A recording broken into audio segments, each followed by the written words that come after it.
Dalam menulis, penting sekali bagi kita untuk menulis dengan gaya kita sendiri, dengan suara kita sendiri, bukannya dengan meniru penulis lain yang mungkin kita kagumi.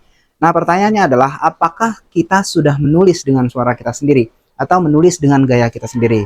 Nah, untuk itu ada beberapa hal yang bisa dilakukan untuk memastikan kita menulis dengan gaya kita sendiri.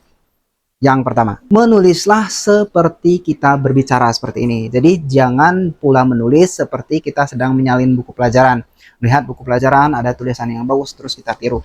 Itu bagus untuk latihan, tetapi untuk memastikan kita menulis dengan baik, dengan suara asli kita sendiri yang orisinil, itu adalah pastikan kita menulis layaknya kita berbicara dengan pembaca kita. Yang kedua, gunakan pengalaman hidup yang sudah kita lewati sebagai warna tulisan kita. Jadi kita sudah mengalami berbagai banyak hal ini, melihat berbagai banyak hal, mendengar, mengamati, dan lain sebagainya. Nah, segala sesuatu yang kita lewati ini, di pengalaman kita ini, itu menjadi warna tulisan kita. Bagaimana kita melihat hidup, bagaimana kita melihat kehidupan, bagaimana kita melihat permasalahan, dan lain sebagainya. Nah, cara kita melihat ini berdasarkan pengalaman itu akan membentuk penulisan kita dengan gaya yang orisinil.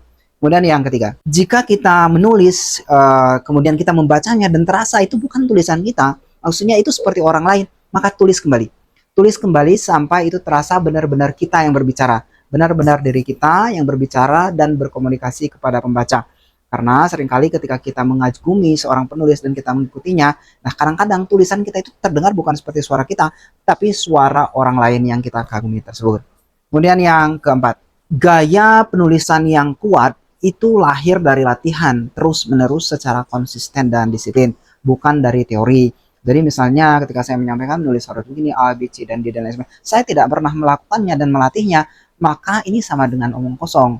Nah, karena itu menulis itu, suara asli itu, gaya orisinal itu selalu lahir dari latihan yang konsisten dan dilakukan secara terus-menerus.